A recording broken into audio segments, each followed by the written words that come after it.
안녕하십니까. KBC 8시 뉴스입니다. 광주 화정 아이파크 붕괴 사고 현장에서 오늘 26톤 규모의 대형 콘크리트 잔해물이 무너져 내렸습니다.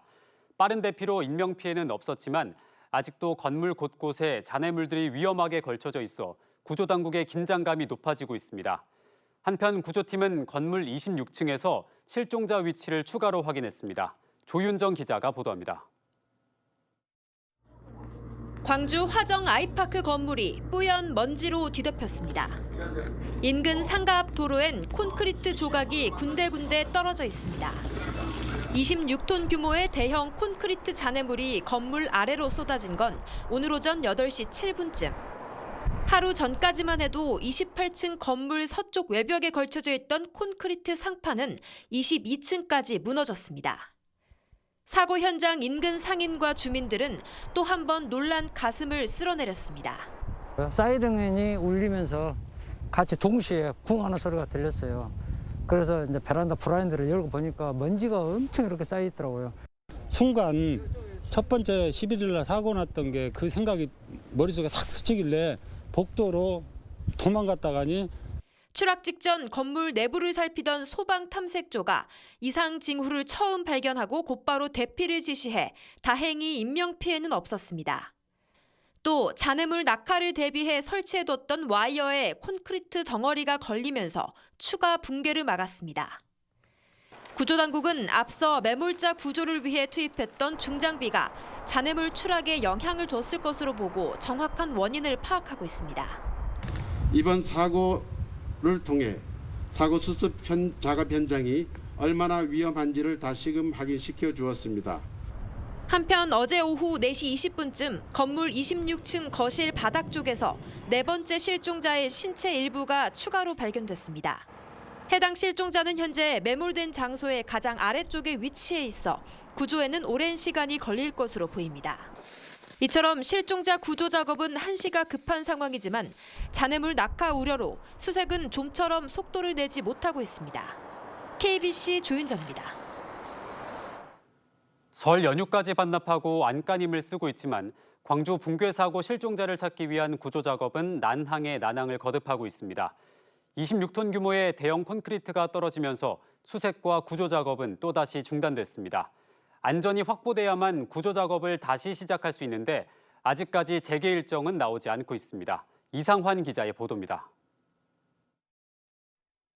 28층에서 떨어진 대형 콘크리트의 무게는 무려 26톤입니다. 일부 잔해는 지상으로 떨어졌지만 대부분은 22층 내부에 아슬아슬하게 걸쳐 있습니다.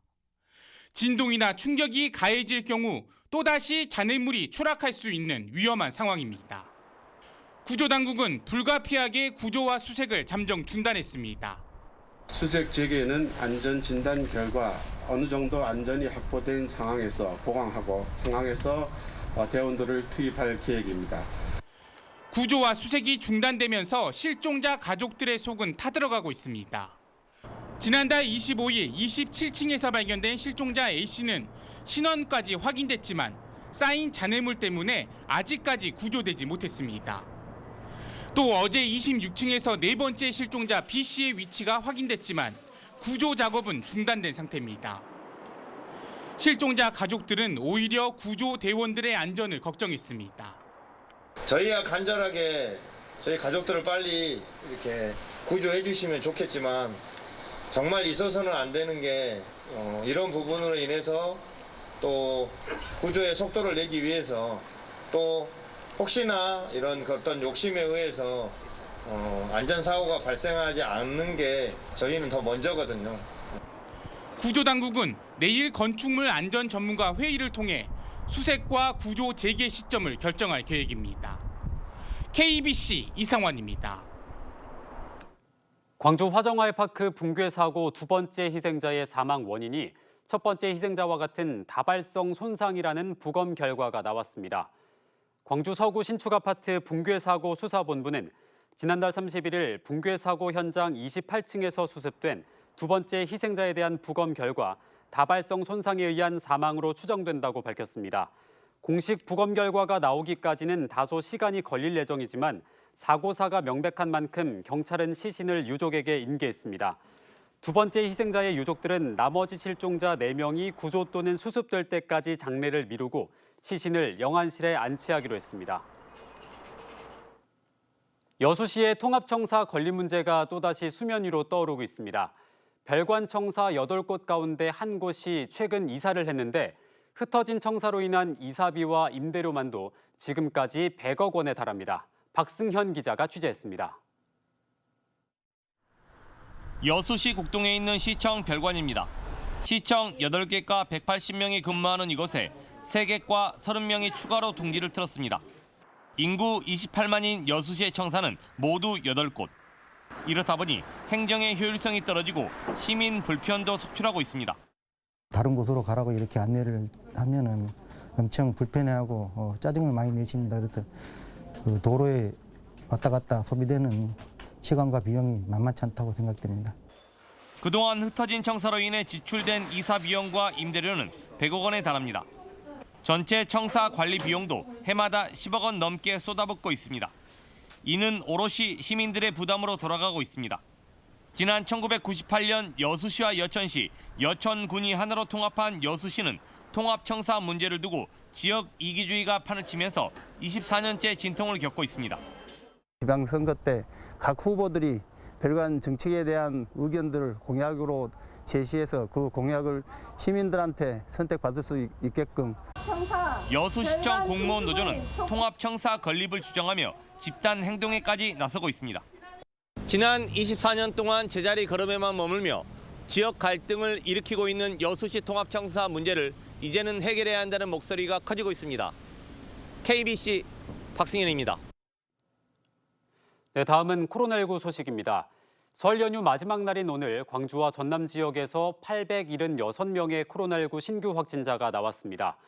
광주광역시와 전라남도에 따르면 오늘 오후 5시 30분 기준 코로나19 신규 확진자는 광주 670명, 전남 206명 등 모두 876명입니다. 광주에서는 앞서 요양시설과 요양병원 등에서 시작된 확산세가 여전히 이어지는 것으로 나타났습니다. 여기에 설 연휴로 인해 이동 인구까지 많아지면서 가족, 지인 간 접촉으로 인한 감염 또한 늘어날 우려를 낳고 있습니다. 긴 불황에 허덕이던 조선업이 다시 기지개를 켜고 있습니다. 전남 조선업도 고부가 가치 선박과 친환경 선박 수주로 활기를 띠고 있는데요.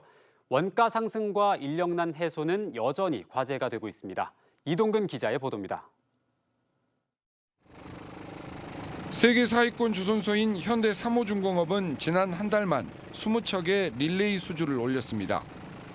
이에 힘입어 지난해 55억 달러의 수주를 올려 10여 년 만에 최대치를 기록했고 매출 역시 2011년에 4조 원대를 다시 회복했습니다. 지난해 역대급 물량이 쏟아졌던 만큼 올해 선박 발주량은 다소 감소할 것으로 예측되지만 올해 목표치를 상향 조정했습니다.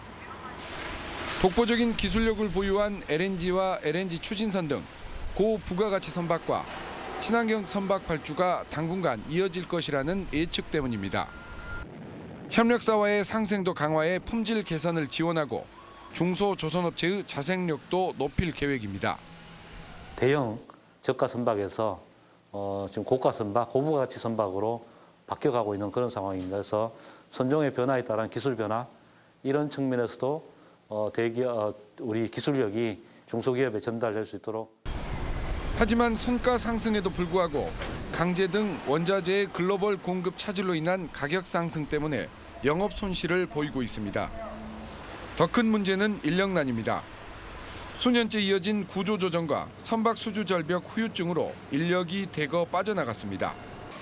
코로나19로 외국인 등 대체 인력 확보도 어려워 수주 회복세에도 불구하고 인력난에 어려움을 겪고 있습니다.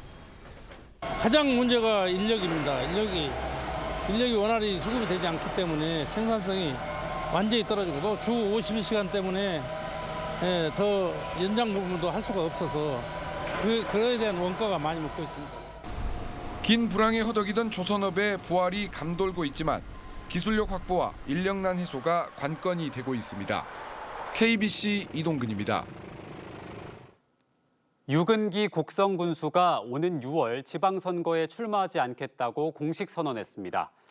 재선인 유 군수는 입장문을 통해 곡성의 100년을 위한 대계를 세우고 열정을 가지고 군정을 이끌어왔지만 때가 오면 그때는 과감하게 물러나자라는 초심의 변함이 없었다며 평범한 군민으로 돌아가 지역 발전을 위해 힘을 보태겠다고 말했습니다. 유군수가 불출마 선언한 민선 8기 곡성군수 후보로는 전 현직 도의원과 군의원, 전 공무원과 지역신문 대표 등 다수의 출마자가 거론되고 있습니다. 설 연휴 기간 광주 전남의 112 신고 건수와 교통사고 사망자 숫자가 지난해에 비해 감소한 것으로 집계됐습니다. 이번 설 연휴 기간 광주에서 접수된 112 신고 건수는 하루 평균 1,089건으로 지난해에 비해 13% 감소했고 교통사고 사망자도 2명에서 1명으로 줄었습니다. 같은 기간 전남의 112 신고 건수는 12%, 교통사고 사망자는 50%, 부상자는 39% 각각 감소했습니다. 경찰은 범죄 취약 시간대 순찰을 강화하고 입체적 교통 단속을 벌여 범죄와 교통사고가 감소했다고 분석했습니다. 광주 전남 지역은 오늘 대체로 맑은 날씨를 보이고 있는 가운데 내일 아침 기온이 영하권으로 떨어지면서 매우 춥겠습니다. 내일 아침 최저 기온은 광주 영하 2도, 나주 영하 5도, 장성 영하 4도 등 영하 5도에서 영상 1도 사이의 분포를 보이겠습니다. 낮 최고 기온은 광주 5도, 광양 8도 등 3도에서 8도 사이 분포로 평년보다 3도가량 낮겠습니다. 영광, 신안 등 전남 서해안 지역에는 오늘 밤과 내일 새벽 사이에 눈발이 약하게 흩날리는 곳이 있겠습니다.